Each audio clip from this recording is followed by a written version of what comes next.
हाँ, तो हम लोग एप्लीकेशन ऑफ डिमेंशन कर रहे थे, डिमेंशनल एनालिसिस। और इसमें लास्ट एप्लीकेशन देखिए, जो नंबर सी एप्लीकेशन है।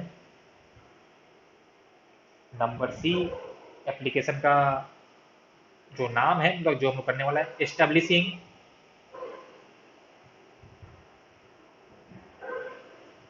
रिलेशनशिप।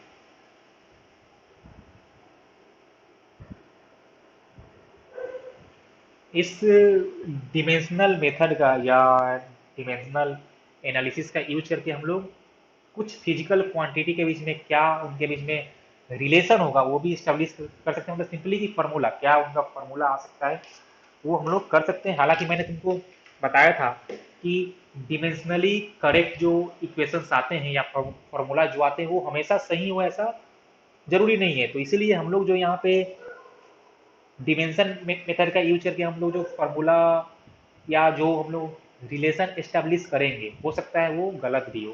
कैसे हो सकता है गलत? क्योंकि हो सकता है कि उसमें कुछ कांस्टेंट मल्टीप्लाई भी हो, और कांस्टेंट का कुछ डिमेंशन होता नहीं है।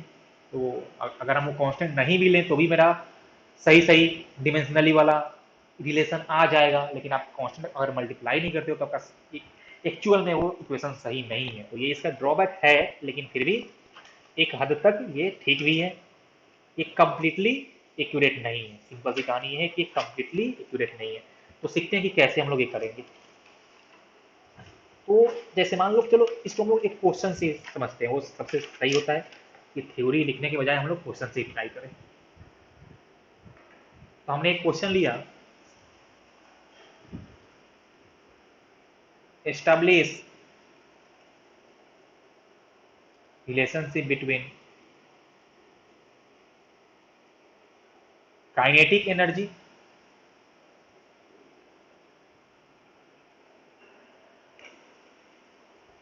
चाहे ऐसा लिखो, एस्टैब्लिश रिलेशनशिप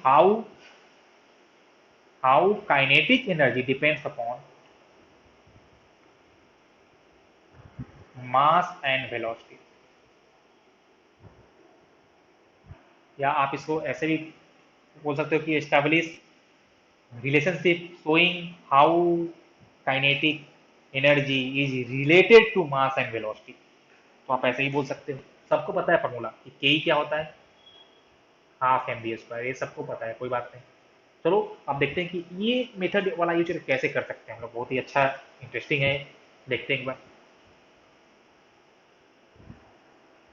तो जैसे हमने मान लिया कि चलिए के ई बराबर, एक तो समथिंग कांस्टेंट, ये आपको कांस्टेंट हमेशा लिखना पड़ेगा क्योंकि डिमेंशनल मेथड से आपका वो कांस्टेंट का वैल्यू आपको पता नहीं चलता है। हो सकता है वहाँ पे कोई कांस्टेंट हो वो हमको डिमेंशन वाले मेथड से ना मिले, तो इसलिए हम लोग हमेशा एक कांस्टेंट मान के चलते हैं। तो कांस्टेंट, समथिंग कांस्टेंट। और हमसे पूछा है कि मास और वेलोसिटी पे कैसे डिपेंड कर रहा था। तो हो सकता है कि इस फॉर्मूले में मास का पावर ए हो और वेलोसिटी का पावर कुछ ऐसा बी हो। हमको ये पावर नहीं पता है, ठीक है ना, मतलब कि वो कैसे कर रहा है डिपेंड। तो ऐसा हो सकता है। सिंपल सी कहानी है, एम का पावर ए इंटू बी का पावर बी। चलो ठीक है, हमको यही फाइंड करना है। मेन अपना काम है ए और बी फाइंड करना। तो ये हम लोग करेंगे डिमेंशन वाला मेथड यूज करके। अब हमको पता है कि अगर के इस एम का पावर ए इंटू बी का पावर बी का इक्वल है, मतलब कि जो होगा डिमेंशन ऑफ काइनेटिक एनर्जी वही आने वाला है डिमेंशन ऑफ के इंटू एम का power A N into B का पावर बी। मतलब कि हम लिखेंगे कि डिमेंशन ऑफ के क्या होता है, एम एल का पावर टू टी का पावर माइनस टू।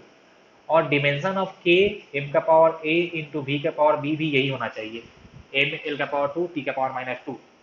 और हमको पता है कि के का कोई भी डिमेंशन नहीं होता है, मतलब कि डिमेंशन ऑफ एम का पावर ए इंटू बी का power B must be equal to M L two T का पावर माइनस टू। ओके, अब चलो चेक करते हैं इसको। तो एम का पावर ए है, एम क्या होता है, एम होता है मास। तो हमने लिखा मास का डिमेंशन, तो एम और इसका पावर ए था तो ए इंटू वेलोसिटी का डिमेंशन एल टी का पावर माइनस वन और उसका पावर था बी, हमने लिख दिया, N equal to M L two T, L का पावर टू टी का पावर माइनस टू। अब मैं जब इसको थोड़ा सा अगर करूंगा री अरेंज,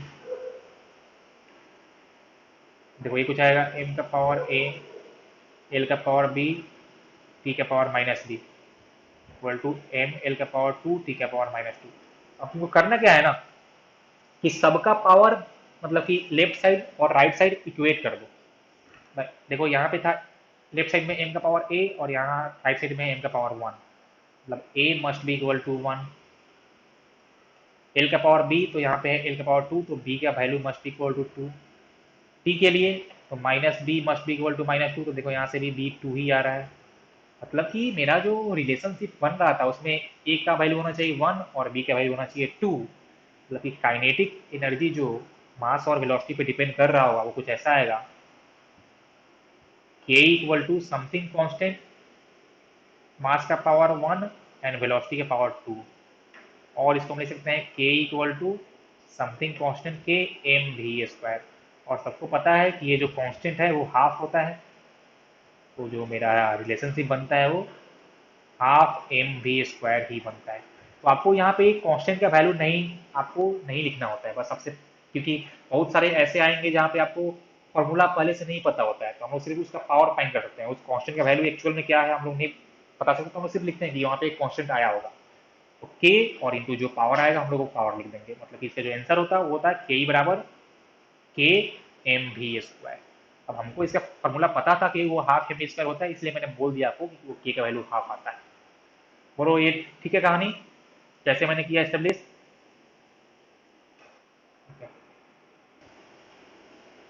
तो क्वेश्चन है कि a body of mass M suspended from an ideal spring is executing simple harmonic motion, ये एक ऑक्सीलेटरी मोशन होता है तो इसका टाइम पीरियड भी होगा। The force constant of spring is K and the time period of the body is T. So by dimensional method that the formula t equal to 2 pi m by k is incorrect, establish its correct form। Okay, तो हमको जो equation दिया हुआ है given equation for time period हो दिया है 2 pi M by K. तो हमको बोला है कि शो करना है कि ये गलत है। तो ये हम लोग गलत कैसे शो करेंगे कि अगर इस 2 पाई एम बाई के का डिमेंशन टाइम के डिमेंशन के बराबर नहीं हुआ तो हम लोग बोल देंगे कि ये जो मेरा इक्वेशन दिया हुआ है वो गलती है, कुछ उसमें रॉन्ग है। ठीक है, तो मतलब तो चलो यहाँ से हम लोग फाइंड करते हैं डिमेंशन ऑफ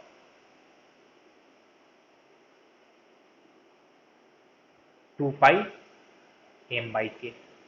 तो जो होगा dimension of 2 pi M by K वही आपका होता है डिमेंशन ऑफ एम बाई के, क्योंकि आपका 2 पाई तो होता है कांस्टेंट। अब देखते हैं क्या होता है dimension of M by K. तो एम तो होता है मास, तो उसका हो जाएगा आपका एम। अब के का क्या होता है डिमेंशन, तो लास्ट क्लास में मैंने तुमको एक दिया था इक्वेशन एफ बराबर के इंटू एक्स, और वहां बोला था कि जो के होता है वो स्प्रिंग कांस्टेंट ही होता है। तो स्प्रिंग कांस्टेंट का जो होता है डिमेंशन वो होता है आपका force per unit length, force per unit length. और फोर्स का होता है एम एल टी का पावर माइनस 2, और बाई आपको यहाँ पे करना होगा, तो एक सबका लेंथ था तो उसका हो जाएगा एल, तो एम टी का पावर माइनस 2, ये होता है डिमेंशन ऑफ के। तो आपको यहाँ लिखना होगा एम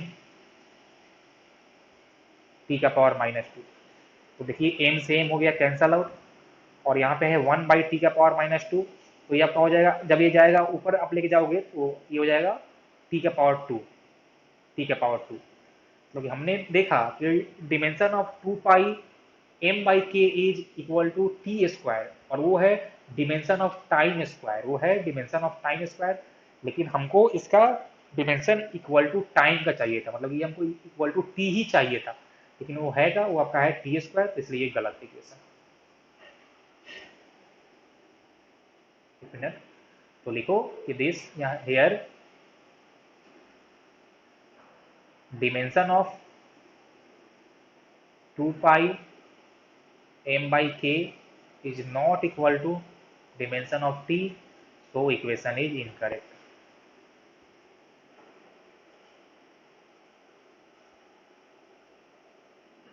ठीक है, ये बोलो। ओके, अब हमको इसको सही करना है, तो चलो सही करते हैं। तो हमने मान लिया, देखो ये तो फार्मूला सही नहीं है, अब इसमें क्या गलती है हमको नहीं पता है। और यहाँ पे लेकिन हमको कांस्टेंट का वैल्यू पता है 2 पाई, तो इसको हम लोग 2 पाई रख के, कांस्टेंट का वैल्यू 2 पाई रख के ही काम करते हैं। हमने मान लिया कि सही फॉर्मूले में m का पावर a था और k का वैल्यू और k का पावर b था, कुछ ऐसा हमने मान लिया, m का पावर a और k का पावर b। अब ये अगर इक्वेशन सही है तो डिमेंशन ऑफ 2 पाई m का पावर a k का power b must be equal to dimension of time t, या 2 पाई तो कांस्टेंट ही था, डिमेंशन ऑफ m का पावर a एंड k का power b must be equal to dimension of time. अब चलो यहाँ से फाइंड करते हैं कि डिमेंशन ऑफ m का पावर a और k का पावर b क्या आएगा, और ये मस्ट भी टाइम भी आपका इक्वल होना चाहिए, तो हम लोग ये करेंगे सॉल्विंग, हम लोग सॉल्व करने जा रहे हैं। चलो करते हैं इक्वेट। तो मास का तो हो जाएगा कैपिटल M का पावर a, उसका पावर a हो गया, मास का डिमेंशन m, और k का हमने अभी जस्ट फाइंड किया था, m t का पावर -2 हो जाएगा, m t का पावर -2 और उसका पावर 2 हो जाएगा, सॉरी उसका पावर b हो जाएगा ना, b था क्योंकि m का पावर a है और k का पावर b हमने माना है, तो हो गया m t का पावर -2 का power b and this must be equal to t। अब देखो यहाँ से हम इसको बोल सकते हैं m का पावर a, m का पावर b इंटू t का power -2b and this must be equal to dimension of time. और इसको हम थोड़ा सा अगर सिंप्लीफाई करें तो हम इसको लिख सकते हैं m का पावर a प्लस b और t का power -2b equal to t। अब हमको कंपेयर करना है पावर बोथ साइड, तो देखो तो राइट साइड में m का पावर कुछ है ही नहीं, मतलब हम वहां से लिख सकते हैं m का पावर 0। इसका मतलब ये होगा कि a plus B must be equal to 0 and -2b should be equal to 1, -2b should be equal to 1। मतलब यहाँ से जो b का वैल्यू आ गया वो आपका आ गया है -1/2, और a प्लस बी था 0, मतलब कि a भी should be equal to -b, तो जो a का वैल्यू आ जाएगा वो आ जाएगा +1/2।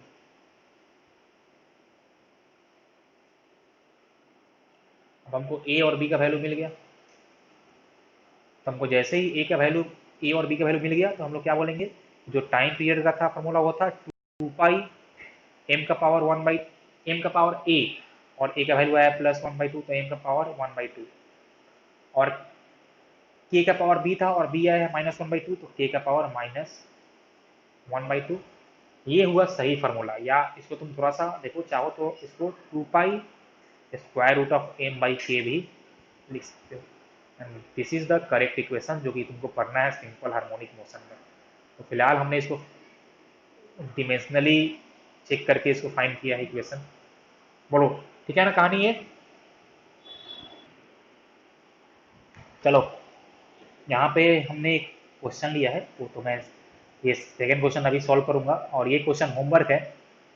क्वेश्चन है कि Young's modulus of steel is 2 into 10⁻11 newton per metre square. Young's modulus तुमको आगे चैप्टर्स में जाके पढ़ना है इलास्टिसिटी में, फिलहाल हमको काम करना है यूनिट है डिमेंशन पे। बोला है कि एक्सप्रेस इट इन डाइन पर सेंटीमीटर स्क्वायर। तो सिंपल सी कहानी है कि ये यूनिट कन्वर्जन वाले टॉपिक का क्वेश्चन है, एसआई में दिया है मेरे को, सीजीएस में चाहिए, तो वैसे ही करना जैसे हम लोग किए थे, पहले फाइंड कर लेना डिमेंशन ऑफ यंग्स मॉडुलस, तो तुमको साफ साफ दिखेगा कि उसका unit Newton per metre square है, और मतलब कि इसका जो डिमेंशन होगा वो होगा equal to the dimension of pressure, equal to the dimension of pressure. और मैंने लास्ट क्लास में तुमको बताया भी था कि यंग्स मॉडुलस का स्ट्रेस का और प्रेशर का डिमेंशन सेम होता है। और हमने आज नहीं, हाँ, जो हमने इससे पहले वाला टॉपिक जो किया था जहाँ पे हम यूनिट चेंज कर रहे थे, वहाँ पे हमने ये भी सीखा था कि प्रेशर का यूनिट हमको दिया था एसआई में, पास्कल में, और हमने उसको चेंज किया था सीजीएस में। तो सेम चीज़ तो यहाँ भी है, देखो एसआई में दिया है न्यूटन पर मीटर स्क्वायर में, हमको सीजीएस में चेंज करना है, और जो होता है यूनिट ऑफ प्रेशर या जो होगा डिमेंशन ऑफ प्रेशर वही होगा डिमेंशन ऑफ यंग्स मॉडुलस भी। और हमने वहाँ पे फाइंड किया था कि 1 पास्कल इक्वल टू 10 सीजीएस, और पास्कल का यूनिट होता है 1 pascal equal to 1 newton metre per metre square ही होता है, तो 1 newton per metre square is also 10 CGS unit. देखो वही हमने बस किया भी है, बस इसमें हमने 10 से मल्टीप्लाई कर दिया है, तो आंसर हो गया 2 इंटू 10⁻12 डाइन पर सेंटीमीटर स्क्वायर। तुम लोग ऐसे मत करना, हमने बताया तुमको अभी, ऐसे तुम कर सकते थे लेकिन तुम बेसिक रूल से ही करना, यूनिट कन्वर्जन डिमेंशन वाला मेथड यूज करके इसको कन्वर्ट करना। अब नेक्स्ट क्वेश्चन है, इसमें 4 क्वेश्चन से मैं 2 अभी सॉल्व करूंगा और 2 तुम लोग के लिए होमवर्क रहेगा, तुम लोग उसको घर पे ट्राई करना। ठीक है, तो मैं क्वेश्चन नंबर ए और सी, मैं क्वेश्चन नंबर ए और सी सॉल्व करता हूँ, तुम लोग बी और डी घर पे करना। क्वेश्चन है कि taking force, length and time to be the fundamental quantities, मतलब आपको फोर्स एक ऐसा कोई सिस्टम है, कोई सिस्टम एक ऐसा है जहाँ पे फोर्स, लेंथ और टाइम को उसने फंडामेंटल क्वांटिटी माना है।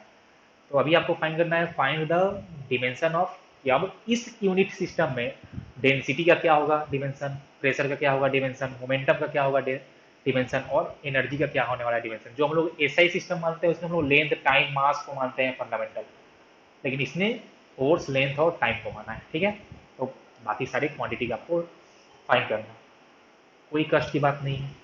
जो अभी हमने जो मेथड सीख रहे हैं ना, उसी से इसको सॉल्व करेंगे। कि मान लेंगे कि ये जो 3 फंडामेंटल मेरे क्वांटिटी है, फोर्स, लेंथ और टाइम, तो डेंसिटी बराबर कुछ ऐसा, फोर्स का पावर ए, लेंथ का पावर बी और टाइम का पावर सी, और फिर उसका हम लोग एसआई वाले से कर देंगे इक्वेट उसको। मतलब देखो मेरा कहने का मतलब क्या हुआ। सबसे पहले मैं करता हूँ डेंसिटी, तो लेट हमने माना कि डेंसिटी डी बराबर फोर्स का पावर ए, लेंथ का पावर बी एंड टाइम का पावर सी, हमने ऐसा मान लिया कि ये मेरा कुछ ऐसा रहा होगा। मतलब कि यहाँ हम लोग बोलेंगे डिमेंशन ऑफ डेंसिटी, जो कि अब क्या होता है, जो भी होता है हम लोग अभी चेक करेंगे। Dimension of density must be equal to dimension of force का पावर ए, ये और ऐसा हम लोग इसको लिख सकते हैं। ओके, अब हमको पता है डिमेंशन ऑफ डेंसिटी क्या होता है, तो के इसका होता है, इसका यूनिट होता है केजी पर मीटर क्यूब, मतलब कि एम एल का पावर -3 इक्वल टू फोर्स का क्या होता है, एम एल टी का पावर -2 पावर ए, लेंथ का तो एल हो जाएगा, एल का पावर बी, और टाइम तो टी का पावर सी। ओके, अब इसको सिंप्लीफाई करो तो एम एल का पावर -3 इक्वल टू, यहाँ से हो जाएगा एम का पावर ए, एल का पावर ए, टी का पावर -2a, यहाँ से आएगा एल का पावर बी और टी का पावर सी। इसको थोड़ा सा मैं अगर और सिंप्लीफाई करूँ तो यहाँ से आ जाएगा एम का पावर ए, एल का power A plus B and T का पावर -2a प्लस सी। ठीक है, अब बोथ साइड कर दो इक्वेट।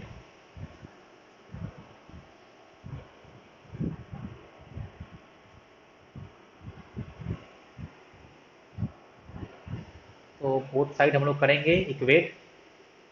देखो तो इससे लेफ्ट साइड में टाइम हमको दिख नहीं रहा है, तो हम लोग मान लेंगे कि टाइम का पावर 0 था, तो एम का पावर 1, एल का पावर -3 और टी का पावर 0 इक्वल टू एम का पावर ए, एल का पावर ए प्लस बी और टी का पावर -2a प्लस सी। अब करते हैं इक्वेट, तो ए शुड बी इक्वल टू 1 हमको मिल गया, क्योंकि एम का पावर लेफ्ट साइड में 1 है और राइट साइड में एम का पावर ए है, तो A must be equal to 1, power same होना चाहिए।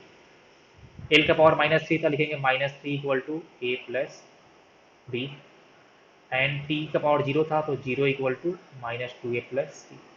तो बस यहाँ से सॉल्व कर लो इसको।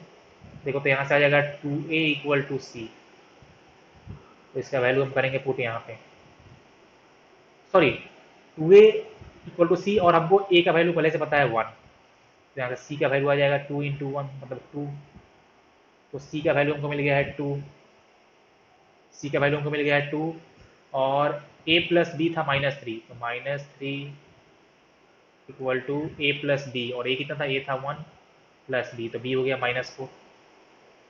अब देखो हमको ए बी और सी मिल गया, तो मतलब हम लोग लिखेंगे डेंसिटी बराबर, देखो तो क्या था, हमने फोर्स का पावर लिया था ए ना, तो फोर्स का पावर लिया था ए, तो हो जाएगा फोर्स का पावर 1। हमने फिर लिया था लेंथ, देखो तो एक बार देखता हूँ मैं ऊपर जाके, फोर्स का पावर 1 था, हाँ लेंथ का पावर 2 था, सॉरी लेंथ का पावर बी था और टाइम का पावर सी था, तो लेंथ का पावर बी, तो लेंथ का पावर बी हो जाएगा आपका -4, और टाइम का पावर सी था तो हो जाएगा 2। मतलब जो, या इसको आप और लिख सकते हो कि F T square by L का power 4, this is the correct. या आप ये बोल सकते हो कि this is the dimension of the density, है ना? ठीक है, ये बोलो। हमसे इसका डिमेंशन ही पूछा था, तो सिंपल ऐसे लिखना कि डिमेंशन इक्वल टू एफ का पावर 1 और एल का पावर -4। तुम लिखना कैपिटल एल में, देखो यहाँ पे मैंने मिस्टेक कर दिया है, इसको कैपिटल एल लिखना, इसको लिखना कैपिटल टी। ठीक है, कैपिटल टी, कैपिटल एल। तो एफ का पावर 1, एल का पावर -4 एंड टी का power 2, this is the dimension.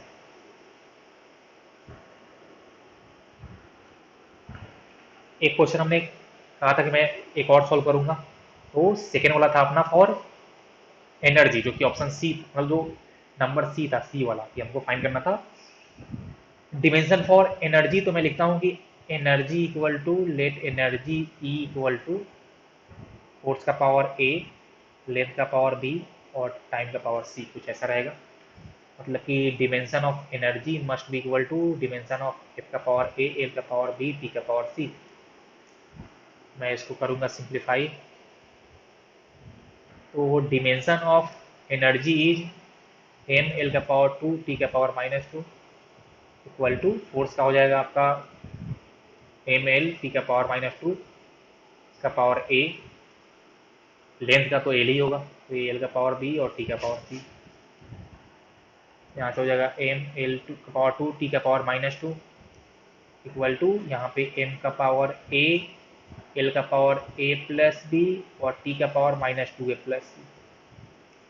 अब फिर से करते हैं यहाँ पे equate, A equal to 1, A plus B equal to 2। तो ए का वैल्यू हमने जस्ट अभी फाइंड किया था 1, तो 1 प्लस बी इक्वल टू 2, तो बी का वैल्यू भी आ गया 1, and -2a plus C equal to -2।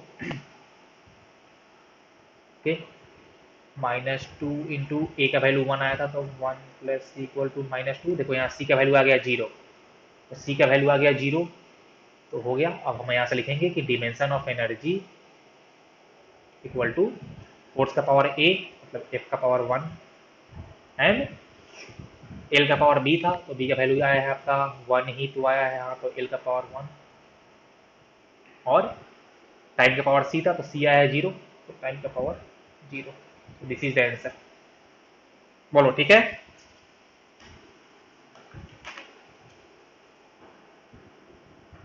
ठीक है, ओके।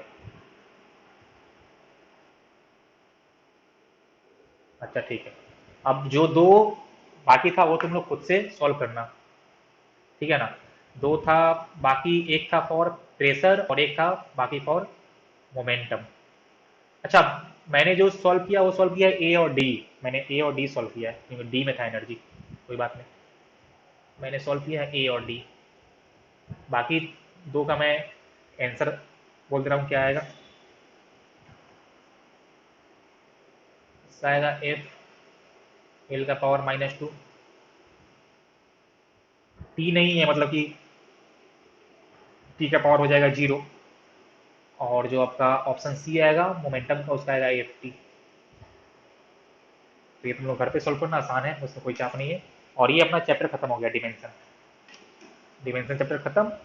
अब हम लोग नेक्स्ट डे पढ़ेंगे एरर, एरर जो कि इम्पोर्टेंट भी है और इंटरेस्टिंग भी है, आसान भी है। तो मिलते हैं फिर हम लोग नेक्स्ट डे, ठीक है।